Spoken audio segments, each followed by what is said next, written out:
Outrider knight of Pontiff Solvin and partner of the dancer, Vordt was turned into a beast from the ring Pontiff's left eye, and now guards the entrance to the undead settlement. Welcome guys to the next episode of Git Good, in which I walk you through the boss fight of Vordt of the Boreal Valley. Now I'm going to go ahead and just say this now, I don't know how to pronounce half of these names, so if I pronounce them differently or just completely wrong, please go ahead and tell me down in the description and tell me how you pronounce it. Because I'm not going to lie, I might not be very good at phonetics, but some of these names are just outrageous. Come on now. Just as a quick recap, in case you have not seen my previous video, we will be running as the Knight class with absolutely no magic. The entire point of this is I'll be running with just the starting equipment of the Knight with minimal number of buffs. I will not be using any sort of pine resin unless we have gotten to the point where it can be purchased or very, very easily obtained. The idea is to show you how to beat a boss even if maybe you've been stuck on him and you're running low on resources. Alright, I kept you waiting long enough, let's go ahead and jump into the boss fight. My first piece of advice that I'm going to give you is something that you're going to hear me say over and over and over again. Keep your shield up, especially if you do not know what is coming next. Although this boss has some pretty predictable attacks and they are very slow, he does hit very, very hard and he can punish you for being out of place or running out of stamina and being unable to block. Now, Vordt is actually a two-phase boss. During his first phase, he's pretty straightforward. He's going to run up to you head first, and he's just going to swing at you.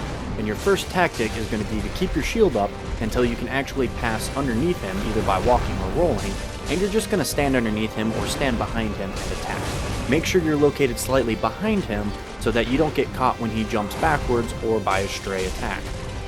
Keeping with this strategy, you'll get through phase 1 many times without even taking damage at all. And once he gets to half hit points, he's actually going to go ahead and do a scream attack, and he enters phase 2.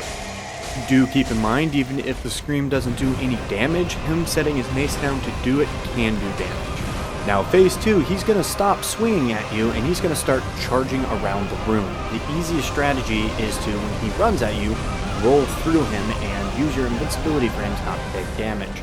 Or you can go ahead and put your shield up and just absorb the hit, and you will take no damage. Just be careful to watch your stamina if you choose that tactic. After 3 to 4 dashes, he's actually going to come up and charge up for a breath attack.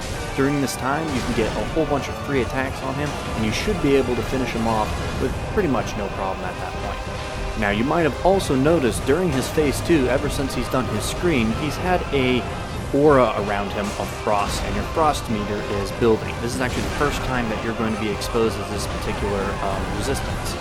Now, I don't really mention it much because for a casual player, it's not something to freak out about. It's very, very mild. If you get hit by his attacks, it will build much faster, and if it actually procs, you'll take a large amount of damage and your resistances are going to drop. But other than that, for the most part, you're never actually going to have to worry about it going all the way up.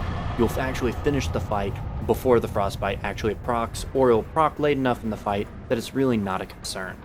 Just like our previous fight, it might take you 2 or 3 times, but you should be able to wrap this up really within the first few tries on him once you get down his attack pattern.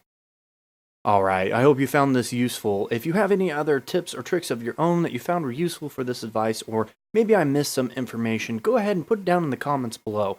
Make sure to go and check out my other guides on the various boss fights. I know the series is kind of just in its starting point, but hopefully here in a few weeks I'll be rolling out the rest of the bosses. Alright, as always, go ahead and throw a like on this video if you found it useful, and go ahead and subscribe if you want to find more videos just like this of me breaking down various boss fights. Or if you really want to watch me play live, I play at least twice a week on Twitch, and you can find the link down below in the description. Thank you very much, guys, and remember, the only thing you need to do is get good.